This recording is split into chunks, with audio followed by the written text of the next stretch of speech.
Мен муну силерге менин тынчтыгым силерде болсун деп айттым. Бул дүйнөдө азап тартасыңар, бирок кайраттуу болгула. Анткени мен бул дүйнөнү жеңдим. Өмүрүбүз азаптар менен коштолорун эч ким тана албайт. Алар бизге ар кандай учурларда ар түрдүү таасирин калтырат.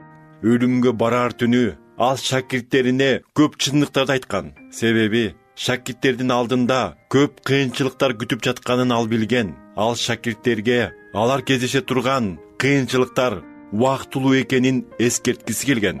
Буга чейин силер менин ысмымдын урматына эч нерсе сураган жоксуңар. Кубанычыңар толук болушу үчүн сурагыла аласыңар. Ушул ачкыч ар убакта Кудайга барууга эшикти ачат. Ошентип бүгүн эсиңизде болсун. Кыйынчылык учурунда да Машаяк аркылуу тынчтыкка ээ боло аласыз.